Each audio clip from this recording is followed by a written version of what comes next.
Welcome to Advice Session, a series here on Anything Goes, where you send in your current dilemmas or anything that you want advice on, and I give you my unprofessional advice. And wow, it is unprofessional, but maybe that's what you like about it. Today I've gathered some questions, dilemmas, complicated situations that involve friendship. So we're going to be talking a lot about friendship today. I'm going to be giving some friendship advice. Now, am I a friendship expert? No, not really. In fact, I'm known as someone who is not a friendship expert. I've had many public friendships throughout my years on the internet, and majority of them have not worked out long term, which has raised some alarm bells for people on the internet. Like, why can't Emma keep a friend group? My explanation for that is not everyone is going to make sense in your life for your entire life. And it's taken me a while to find a group of long-term friends because I was looking for something that really made me feel good. I was looking for friendships that really made me feel good and were really healthy. And that's honestly challenging, similar to dating. It's hard to find a significant other that is a good match for you. And it's the same thing with friends. And I'm of the belief that you shouldn't settle. If something's not working for you, if something's not clicking in your life, you got to go and try something new. So I'm sort of known for being a friend group hopper in a way, like on the internet anyway. That's what I'm known as. And that's fair. But I do know a thing or two about friendship. I would consider myself to be a really good friend. Hopefully my friends agree with that. I should just call and ask them before I say that myself. But I would consider myself to be a good friend.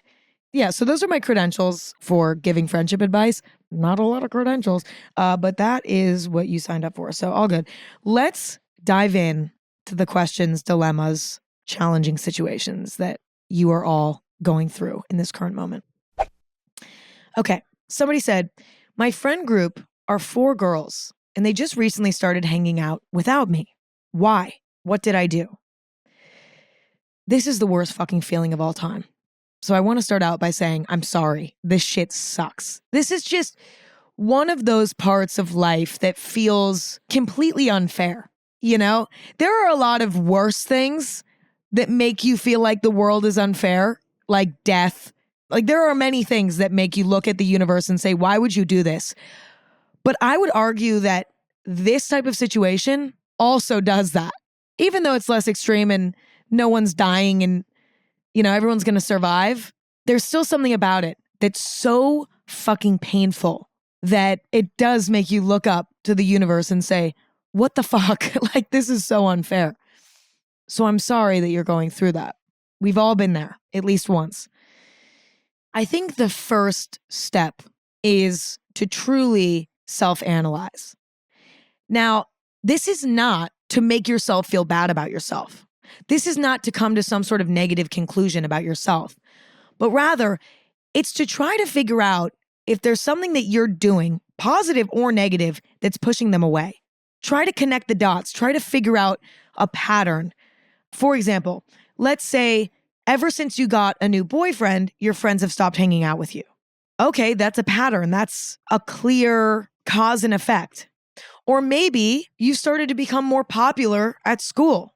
More people like you. More people are talking to you.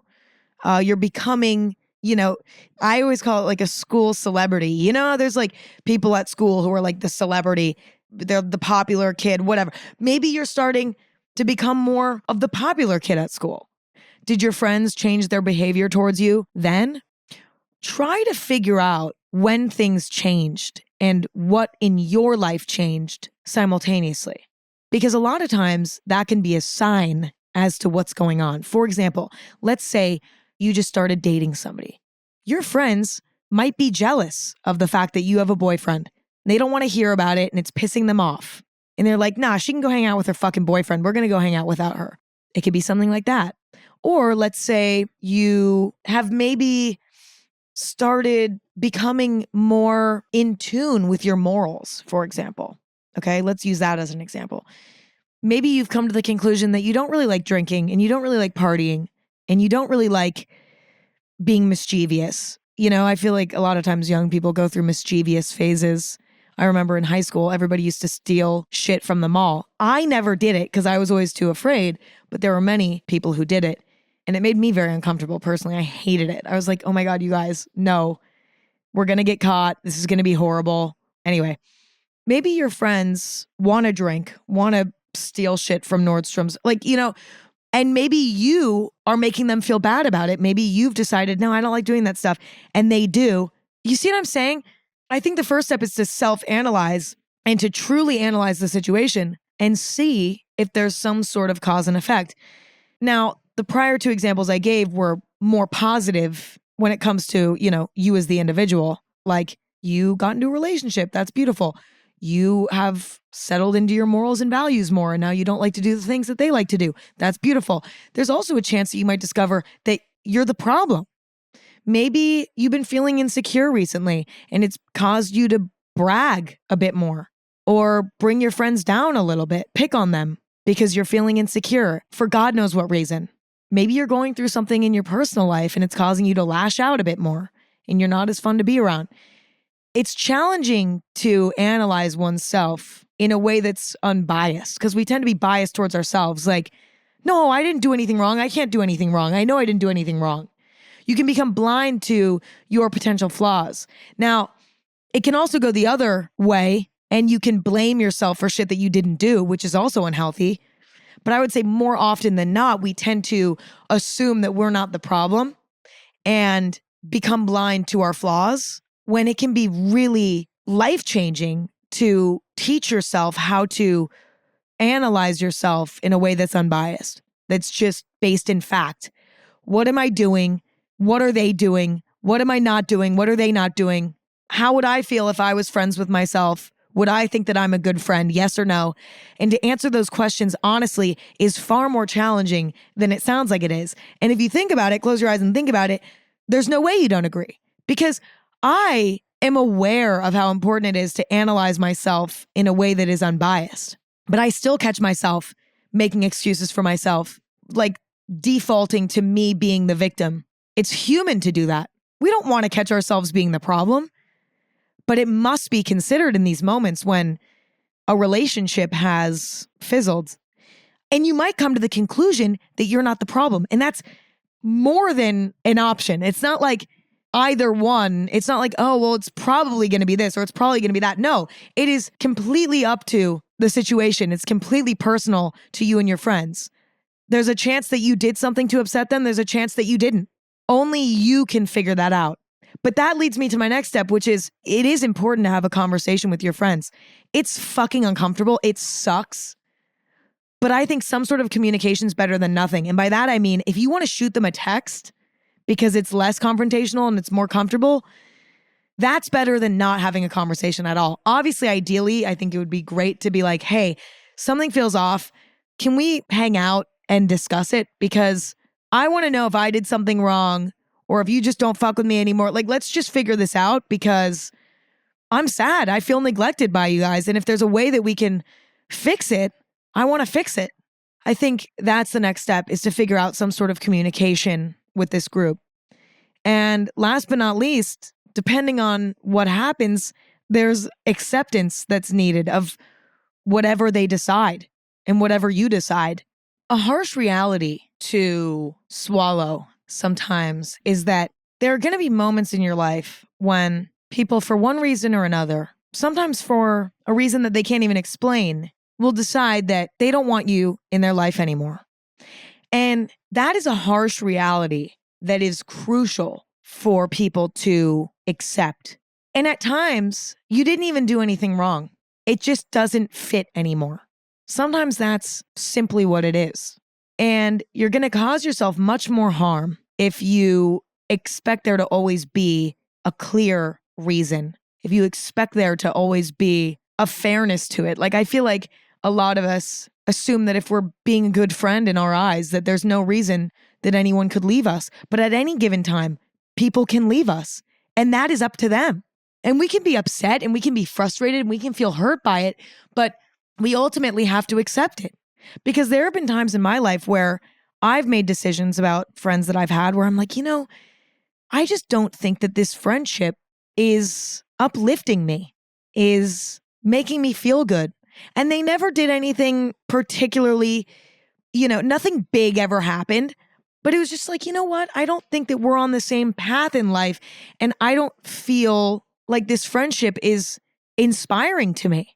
And I've cut friends off because of that. Did they do anything wrong? Like, did they backstab me or do something evil? Not necessarily.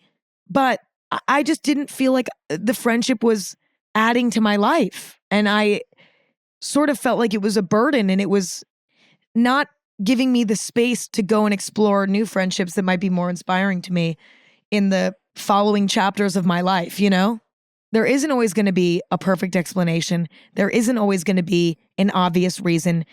Sometimes it just isn't feeling right anymore for one side. And it fucking sucks. But when that's made clear to you, the best thing you can do is just say, you know what? I'm going to try my best to just accept this and move on and find new friends.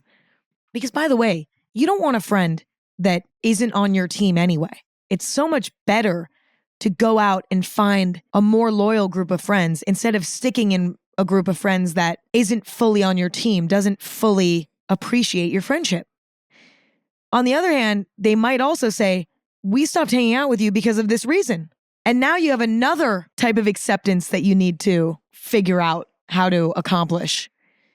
Instead of just accepting the unknown, now you have to accept that you might have done something wrong. And sometimes you have to accept that you did something wrong, even if you disagree with them. Like they might say, you've been hanging out with your boyfriend too much, so we just stopped hanging out with you. And you might be like, yeah, but I'm excited. I have this new boyfriend. I want to spend time with my new boyfriend and split that 50-50 with you guys. Like, why is that upsetting to you all? And they're like, well, because we hang out every day and you don't hang out with us every day. And we don't like that. So we just don't want you in the group at all. You might not agree with what they think that you did wrong. And that's also really challenging because now you have to accept that they don't want to be friends with you anymore for a reason that you don't think is morally wrong. You think there's nothing wrong with what you did, but yet now you're losing friends for something that to you is not offensive, is not wrong. And that's also really challenging. But again, it takes two to tango in any type of relationship. And if the other party is feeling a certain way about something that you're doing, you can't control how they feel about it. It can be unfair in your eyes, but you can't change the way that they feel. If they don't like something that you're doing, you have to accept that that is the way that they feel. You cannot change that. You can say, listen, this is why I'm doing that. I really think our friendship is worth fighting for. I really think we should try to figure out a way to find a happy medium. You can say all of that, and they might take it, and you might be able to work through it, but they also might not take it. And you have to be accepting of both scenarios. If you can find a way to remedy the friendship, that's beautiful. However, you have to ask yourself first, do I want to be friends with people who just stop hanging out with me out of nowhere and don't confront the issue at hand?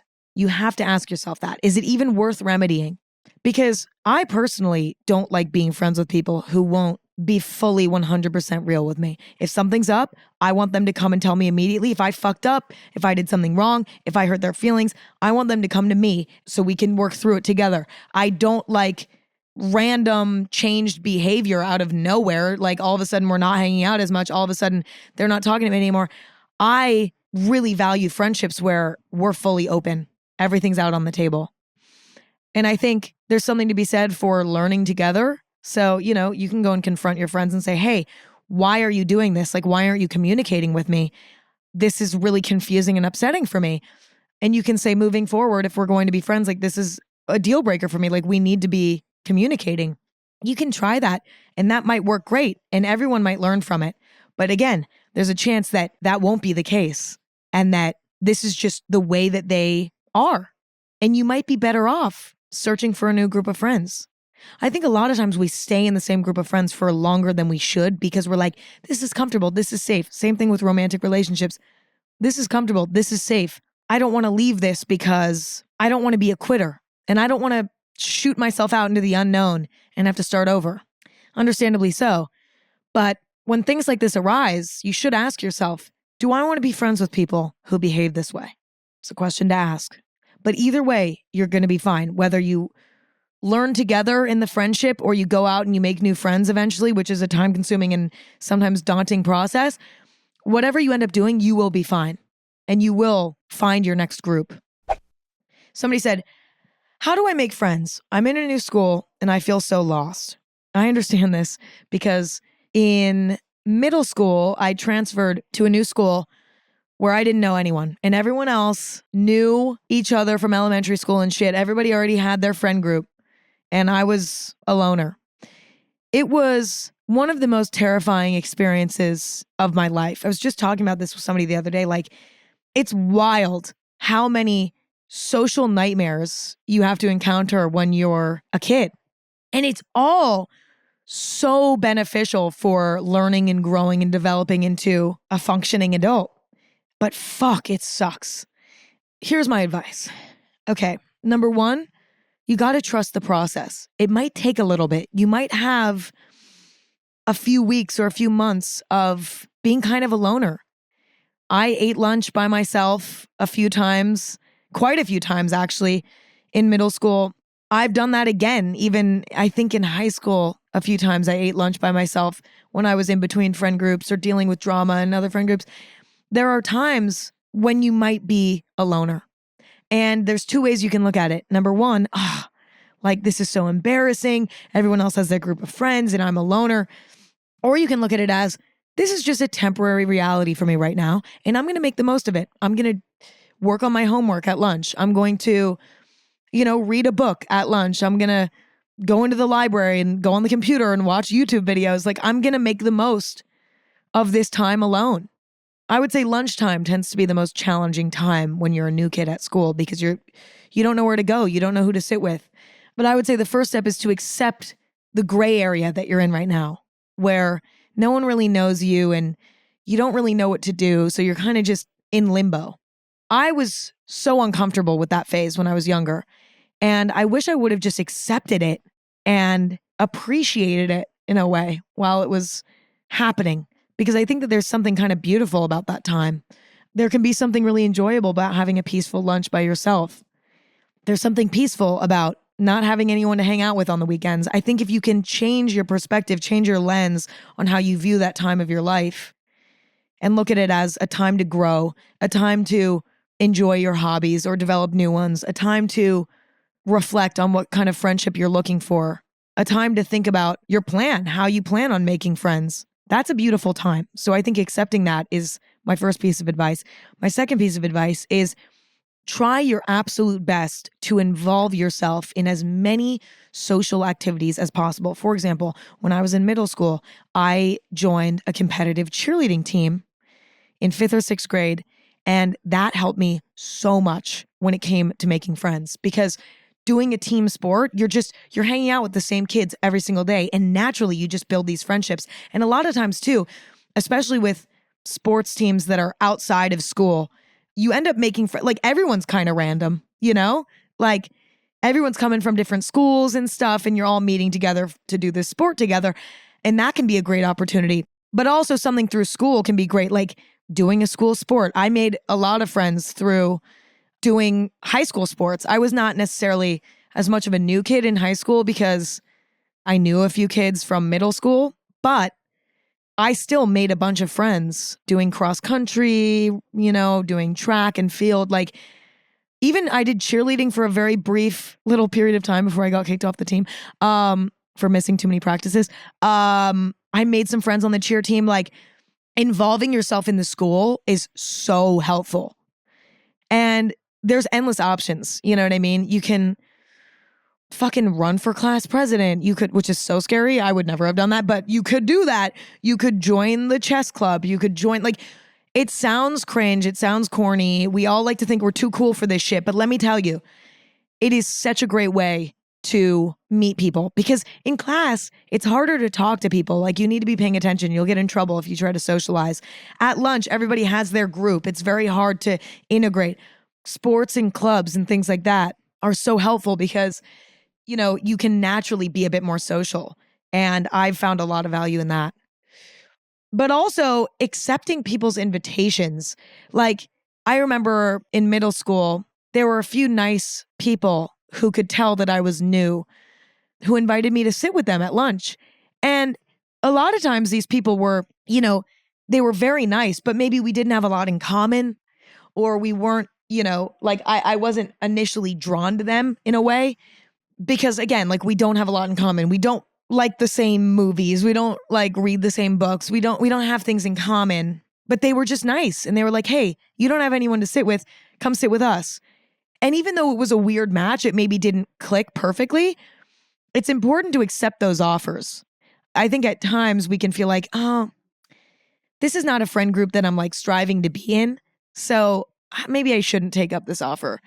You can judge people in a way and say like, I don't think I'm going to fit into this friend group. Like this just doesn't make sense for me. Don't judge a friend group by its cover, if you will. That doesn't make sense. But don't judge them. If someone offers to have you sit with them at lunch, say yes. Sit with as many friend groups as you possibly can. Try to become friends with everyone. I think a lot of times we can search for a friend group. We want to find a friend group. And that happens eventually. But in the meantime, try to be friends with everyone. Anyone who reaches out a helping hand to you, take that helping hand. Even if you don't see a future for the friendship, it doesn't matter. Try to become friends with as many people as possible. Okay, next. Somebody said, how do I end a friendship when I feel like we aren't seeing eye to eye anymore? This is really challenging because there's a difference between ending a friendship because you don't feel like you're seeing eye to eye anymore and ending a friendship because somebody did something bad, right? It's far easier to end a friendship when somebody did something bad because you can say, hi, you did this and it's fucked up and I don't want to be friends with you anymore because of this obvious reason. And that's very hard to combat. Like the other person can't come back to you and say, no, we should still be friends and you should forgive me for this. Because if somebody did something really genuinely fucked up, they know. Like they know that they fucked up and they know it's your right to not be friends with them anymore and that you have a more than fair reason to leave. It's a lot more challenging when the reasoning for ending the friendship is vague. And I've ended friendships for this reason more often than not, where there's a bunch of little small things or I just feel like we don't align anymore. And it is really challenging because it can cause a lot of anger from the other party because they can feel blindsided like, what the fuck did I do? And sometimes the reasons why you don't want to be friends with someone anymore are not things that are helpful to communicate. Like, for example, I've ended friendships with people because I've felt like they were too immature. How am I supposed to go and tell this person, I feel like you're too immature for me? You know, like I have grown out of our friendship and I don't want to be your babysitter and I can't deal with the way that you handle situations. It's not aligned with me. It's exhausting for me. But that's something that's very challenging to communicate and arguably not helpful. They have to figure out their maturity on their own. Obviously, communication is the best policy. If you can find a way to politely communicate to your friend, like, hey, I don't think we're seeing eye to eye anymore. The way that you handle situations just does not work with me. If you feel like there's a way that you can communicate it where it's going to be beneficial and helpful, or you feel that it's worth risking an angry response from the other person, then obviously communication is the best policy. But in the past, I have personally really struggled with communicating this particular reasoning for ending a friendship. And a lot of times I've sort of slowly let the friendship dwindle. Start hanging out less, stop calling as much, still be, there for support, but not be as readily available to this person. And to be honest, like, I don't love that method. Like, I've done that a lot in the past.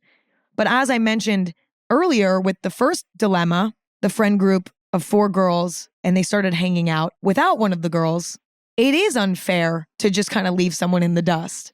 Like, it is definitely better to communicate, but sometimes it's so challenging that sometimes you just end up dwindling the friendship and letting it kind of dissipate into thin air.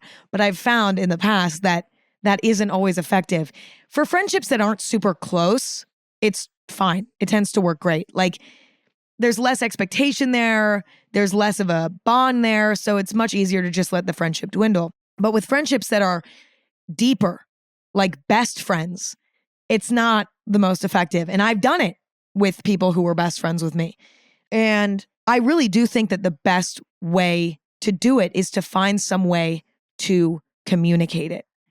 And you might not be able to say the exact reason. You might not feel like that's helpful. And that's why it's so challenging. If you feel like you can say exactly what's wrong and you feel like there's a way that you can communicate it that's going to be helpful, help them grow, and whatever, great. Please do that. That's amazing. I found that to be really challenging in the past. And what I've tended to do instead when conversations come up, when, these friends confront me and say, why are we drifting apart? Like, what happened? If there's reasons that I don't feel comfortable saying, a lot of times what I end up saying is, listen, I just need some space. I am not in a place right now where I think I can be a good friend to you. I don't have it in me to be the type of friend that I want to be to you. And I think it's best if we sort of have some time apart for a while. And, down the line, maybe it makes sense to rekindle the level of closeness that we once had. But right now, I just don't have it in me to be a good friend to you. And I think you can put it on yourself sometimes when there's not an obvious reason and it's something a bit more vague. Because in a way, it's true. In a way, that is telling the truth. If you're not seeing eye to eye anymore, and you don't really want to be friends anymore, it's true that you can't be a good friend to them. So it's not even fully like a lie. It's just not addressing the main issue. Some people might disagree and say you should just say it. But if the issue is like, they've been partying a bit more and like, I don't really like partying, or like, oh, they have a new group of friends that I don't really like.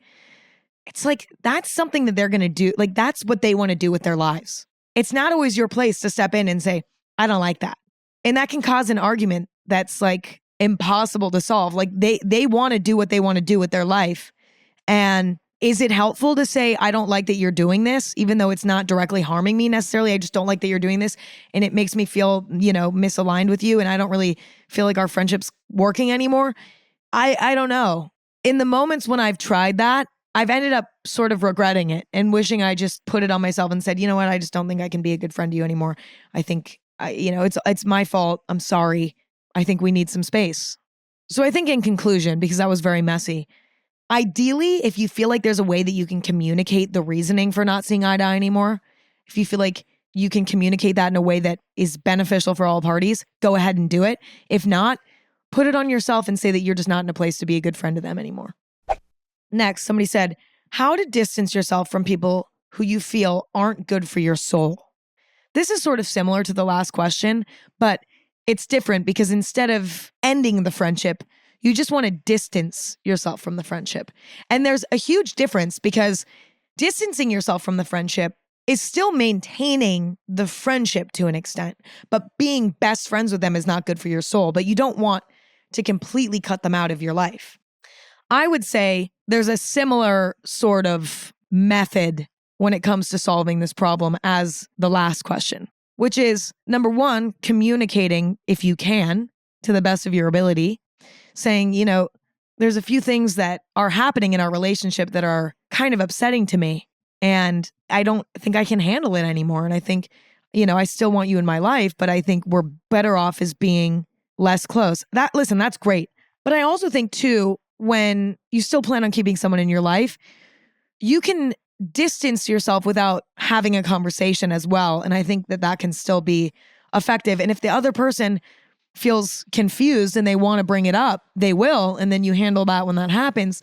But when they ask to hang out, maybe you don't say yes as much anymore.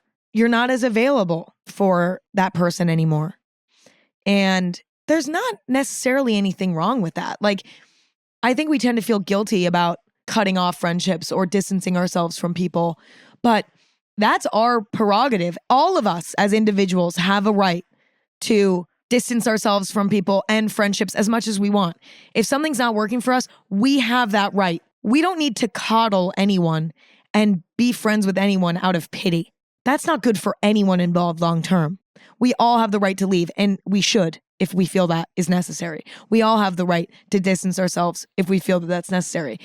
So try to remove the guilt and figure out what method works best for you, which one of those two methods works best for you, and what also you think will be responded to the best by the other party. Like, some people are incapable of getting constructive criticism.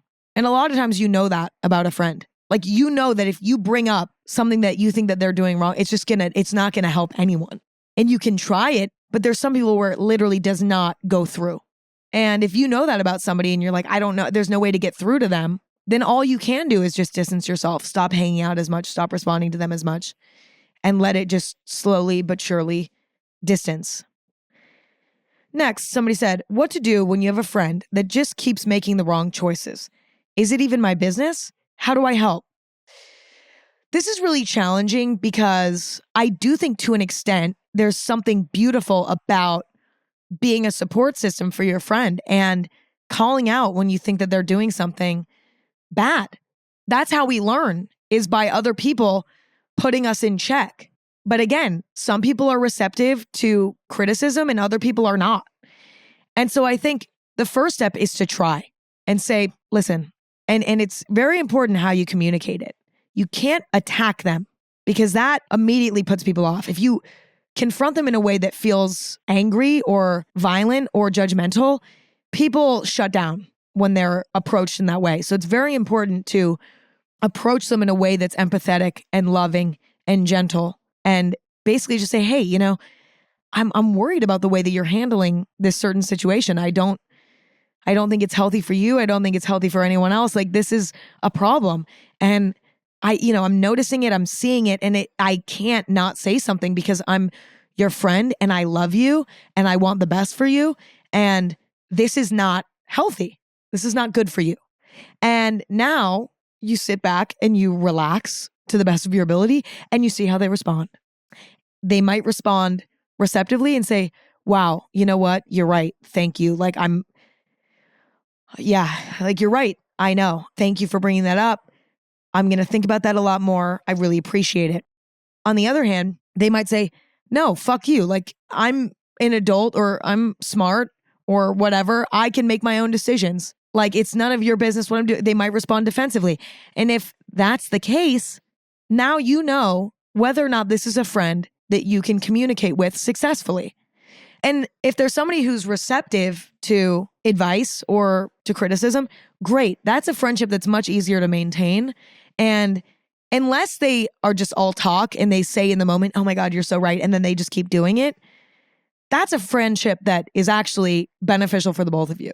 If they take your criticism and they take your advice and they take your concern and they actually act on it and try to do better, that's great. Problem solved. If they, in the moment, are receptive but then don't listen, now you know that they're not somebody who follows through with their word in a way. They don't have the discipline to do so. And you have to ask yourself a question. Is that somebody I want to be friends with? Can I handle watching this person make mistakes left and right? Can I handle that? Can I accept them as they are? And then you have to make a decision. On the other hand, if they're completely non-receptive, that's usually a red flag. But maybe you're willing to put up with it. That's a question you have to ask yourself. At the end of the day, your friend is who they are, and you have to accept them for who they are. And that's a question you have to ask yourself every day. Is this somebody that I accept as they are?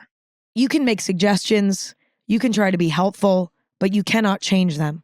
It's not your job to change them. It's not your business to change them. It can be your business to give advice or to call out when something seems wrong, sure, because you're their friend and you're a part of their support system, and it's important to hold your friends accountable. And vice versa, you should try to seek friends who hold you accountable as well. But once you offer them advice, it's up to them what they do with it. And then you have to make a decision based on how they react to it. Somebody said, how to deal with feeling left out / like an outcast.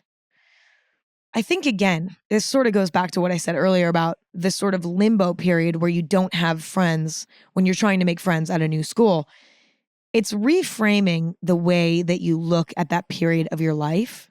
And it's about having hope that you will find your community. The worst thing you can do is come to the conclusion that you're doomed, that you'll never make friends, that you'll never feel like you have a community. It's sort of like a self-fulfilling prophecy. If you start to believe that, then that becomes true. But if you can muster up the strength inside to change the way that you view the situation and look at it like, you know what? I'm unique. I'm different. I don't fit in. And that makes me cool, actually. That's cool. Especially in the adult world. Like, once you get out of school, it becomes cooler and cooler to be sort of an outcast. And it becomes easier to find a community because instead of being confined to your school or something, you have the whole world to explore. But depending on where you are in your life, you can still feel left out and like an outcast, even when you're an adult.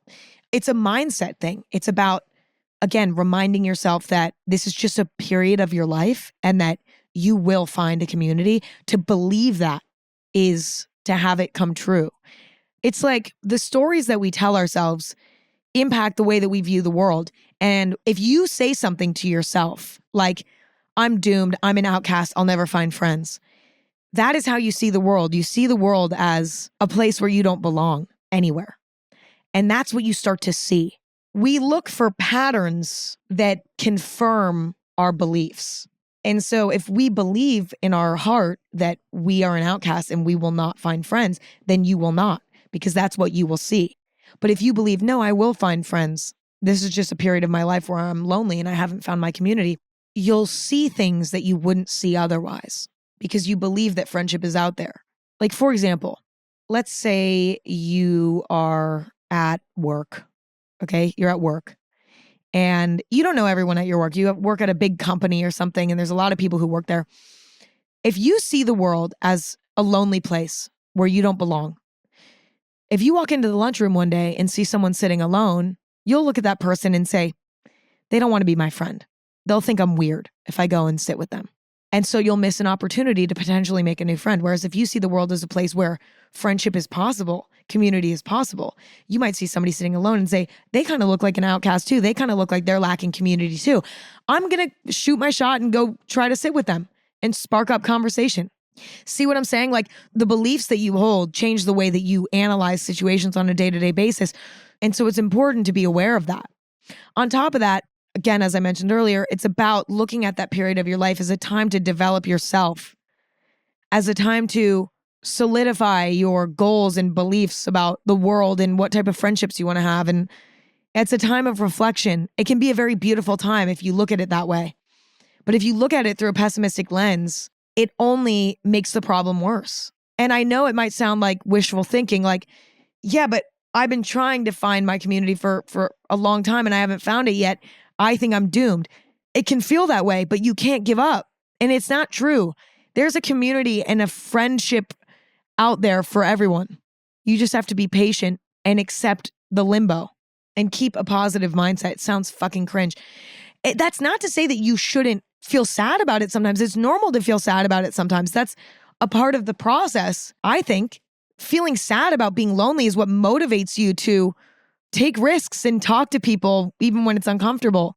If we didn't have that feeling of sadness when we're in phases of loneliness, what would motivate us to go and make friends anyway? Like, that is almost a survival mechanism, that feeling of sadness, like, in order to get us out there to go meet people. Let that sadness, let that pain motivate you to take risks socially. All right, that's all I have for today. That's my advice. Hopefully it was somewhat helpful. It is definitely unprofessional. I am not a specialist in this, but maybe it was a little helpful. Let me know what you think. If you have advice that differs from mine, let me know on the Instagram at Anything Goes. New episodes of Anything Goes every Thursday and Sunday. Tune in on any platform that you stream podcasts. Although if you want to watch video interviews, when I do interviews, check that out on Spotify. Follow Anything Goes on all platforms at Anything Goes. Follow me on all platforms at Emma Chamberlain. Check out my coffee company, chamberlaincoffee.com. Check out the store locator and see if we're in a store near you, or just order online and delish coffee and matcha and things of that sort will show up directly at your door. I love you all and appreciate you all and love our little hangout that we have twice a week. And I hope that you enjoy it too. Yeah, I love you all. I appreciate you all. And I will talk to you very soon. Bye.